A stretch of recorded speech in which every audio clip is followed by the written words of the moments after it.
Mobil Toyota Alphard tahun 2019. Pelanggan mengeluhkan untuk kamera 360-nya di sisi sebelah kiri layarnya muncul warna hitam ya, atau kamera tidak terdeteksi atau kameranya mati. Mari kita coba cek untuk konfirmasi keluhan pelanggan, apakah memang benar untuk kamera 360 bagian sisi kirinya mati. Kita on kan.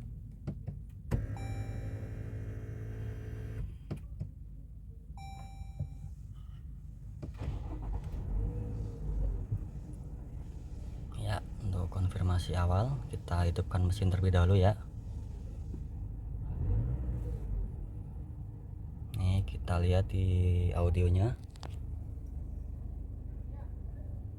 Nih, kita geser ya, SM360.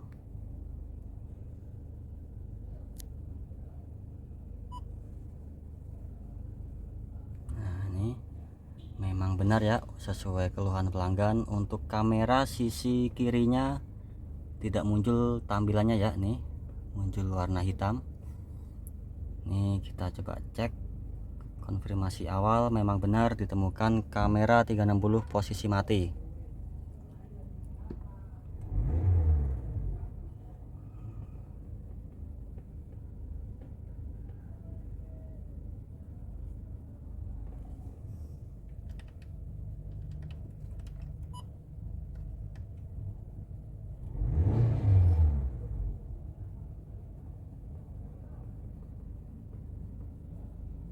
Ya, mari kita coba cek pemeriksaan di area sisi kamera bagian kiri ya. Untuk lokasi kameranya terletak di spion ya, atau mirror. Kita coba cek apakah arus atau tegangannya nyampe ke bagian kamera. Kita cek jalur kabelnya atau kameranya yang rusak. Mari kita cek terlebih dahulu. Kita buka repair manual terlebih dahulu. Mobil Toyota Alphard mengeluhkan kamera 360 sisi kirinya mati.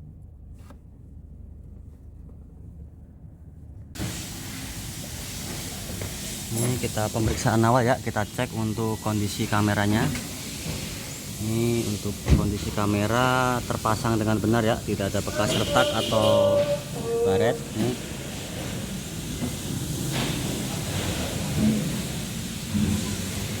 Kita cek untuk kameranya, pemeriksaan visual tidak ada bekas tertutup lumpur atau gimana ya. Nih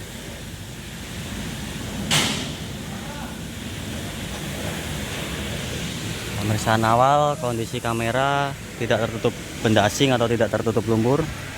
Ini kita buka di area door trimnya ya, kita cek untuk pemasangan kabel-kabelnya.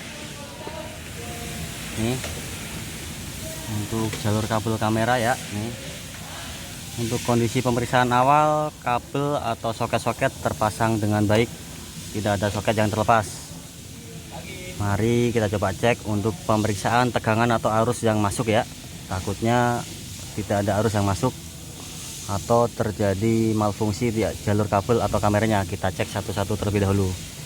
Kita copot terlebih dahulu ya. Ini kita lakukan pemeriksaan untuk jalur tegangan masuknya. Di sini ada 4 terminal ya, atau 4 kabel. Kita cek satu persatu. Nah, ini kita coba lakukan pemeriksaan di terminal atau pin kabel nomor 1 dan 4 ya. Untuk tegangan standar sendiri lumayan kecil ya, 4,5 sampai 5 volt. Kita cek untuk pin 1 dan 4.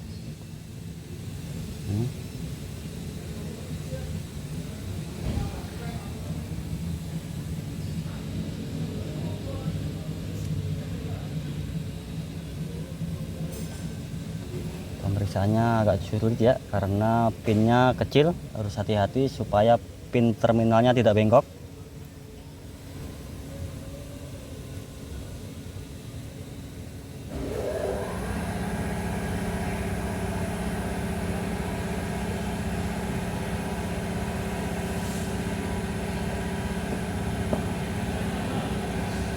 Ini untuk hasil ukur pin 1 dan 4 ya, 4,6 volt.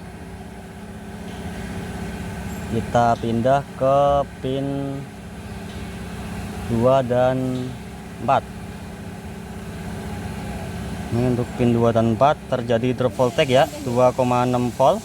Normalnya 4,5 sampai 5 volt. Ini terjadi drop voltage untuk pin 2 dan 4. Ini untuk pin 3 dan 4. Pin 3 dan 4 4,6 volt ya, untuk standarnya 4,5 sampai 5 volt. Ini untuk pemeriksaan awal kita curiga di jalur kabel ya, terjadi drop voltage atau penurunan tegangan yang masuk. Ini kita coba cek ulang lagi.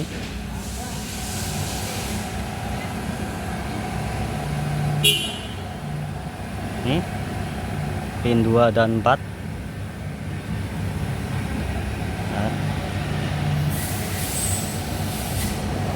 Ya, hasil ukurnya 2,6. Nih, terjadi penurunan ya untuk pin 2 dan 4. Kita curiga di jalur kabel nomor 2 ya, terjadi penurunan tegangan. Mari kita coba urut untuk jalur-jalur kabelnya ya, terutama di jalur nomor 2. Nih,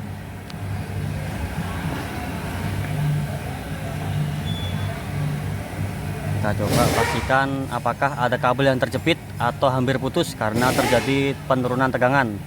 Normalnya 2, hasil ukurnya 2,5 dan standarnya 4,5 sampai 5 volt. Terjadi penurunan tegangan. Kemungkinan kabel terjepit atau hampir putus. Kita coba cek satu persatu.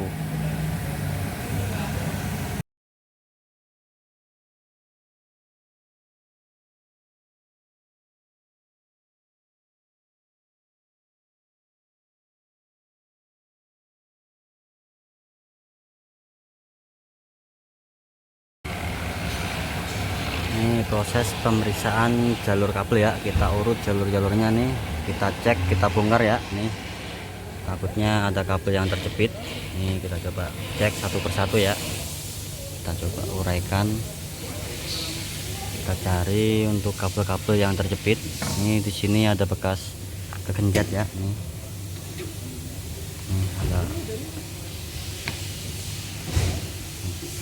agak gepeng, kita coba bongkar selasinya terlebih dahulu ya. Nih, dari sini saya copot. Ini temukan ada bekas kabel kegenjat nih, kita coba urai terlebih dahulu ya.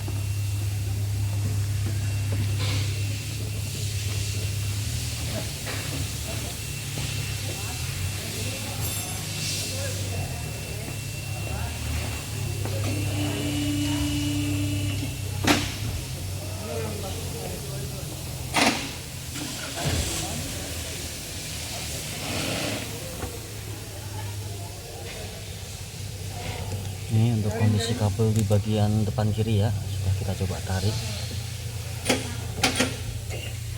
Ini jalur-jalur kabelnya, kita coba urai yang ini dulu ya. Ini ada bekas indikasi terjepit juga nih, kita coba rapikan ini terlebih dahulu karena ini kabelnya gepeng nih, kencet.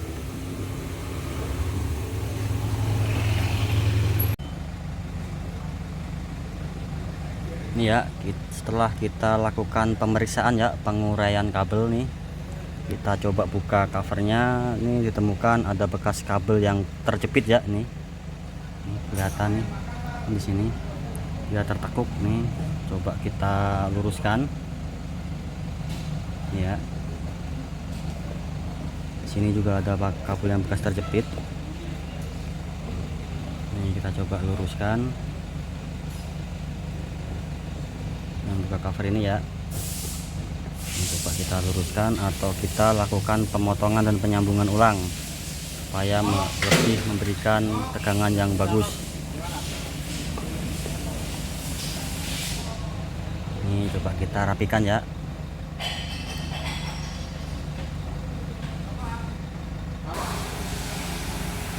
Ya, setelah kita lakukan reposisi atau rekondisi kabel ya, sebelumnya kabel terindikasi kejepit ya, hampir putus di bagian dalamnya. Kita coba lakukan potong dan sambung lagi.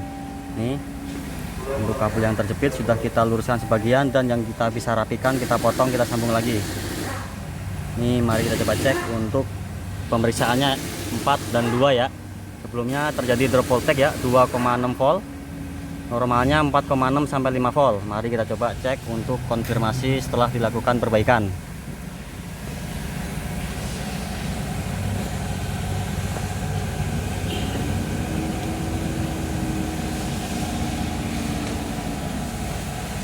Ini untuk pemeriksaannya sangat hati-hati ya, karena konektornya kecil banget, nah, sampai bengkok.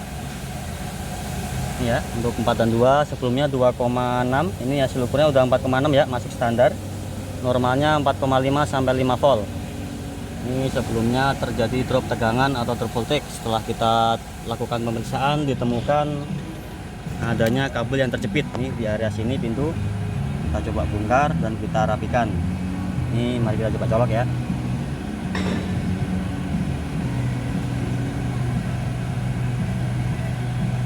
Ini sudah kita colok, kita cek ke bagian kameranya. Ya, setelah kita coba pasangkan, kita cek ke bagian audionya.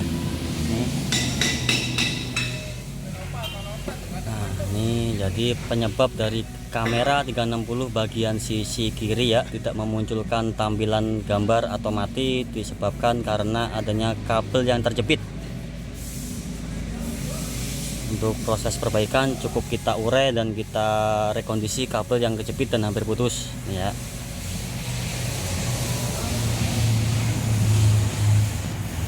Untuk yang warna merah kita sambung ulang, dan untuk yang kabel gede ini kita coba luruskan karena yang terjepit kabel 2 ini ya. Ini setelah kita lakukan perbaikan, potong dan sambung ulang. Untuk yang ini kita luruskan, hasilnya kembali normal.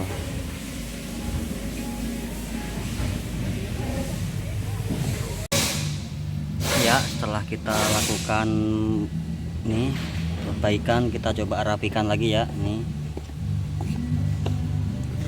sebelumnya kabel terjepit di area sini ya. Nih, kabel terjepit di area sini dengan pintu. Kita coba lakukan reposisi ya. Ini kita tarik kabelnya supaya tidak terjepit lagi. Kita solasi yang tebal. Dan ini kita rapikan juga untuk kabel-kabel lainnya. Sebelumnya kamera 360 bagian sisi kiri tidak memunculkan gambar atau mati. Setelah kita lakukan pemeriksaan, terjadi penurunan drop voltage ya, penurunan tegangan. Normalnya 4,5 sampai 5 volt. Dan hasil ukurnya tinggal 2,6 volt ya. Ada indikasi kabel terjepit atau mau putus. Setelah dilakukan pemeriksaan, memang benar adanya kabel terjepit di sini. Kabelnya kekencet ya. Hampir putus juga. Yang warna merah kita coba sambung ulang, dan hasilnya setelah kita lakukan perbaikan, kamera 360 kembali normal. Ya, mobil Toyota Alphard tahun 2019.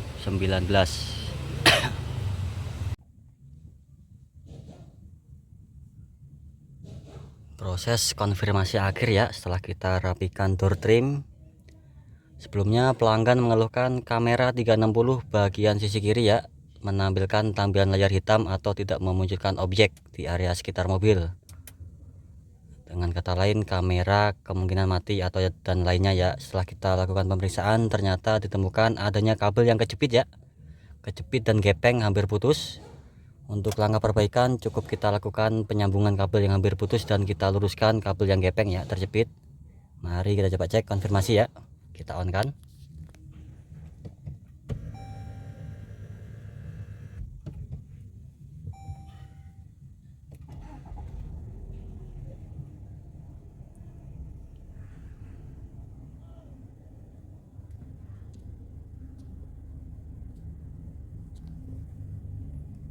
Oke, kita geser ke kanan ya, kamera 360.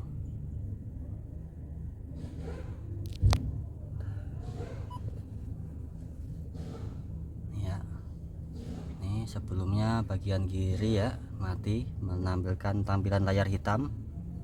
Ini setelah kita lakukan perbaikan, kamera 360 kembali normal. Penyebab tampilan warna hitam karena adanya kabel yang hampir putus karena kejepit ya. Untuk lokasi kabel di area engsel pintu, kejepit dengan cover besi. Ini setelah dilakukan perbaikan, mobil Alphard tahun 2019, kamera 360 kembali normal.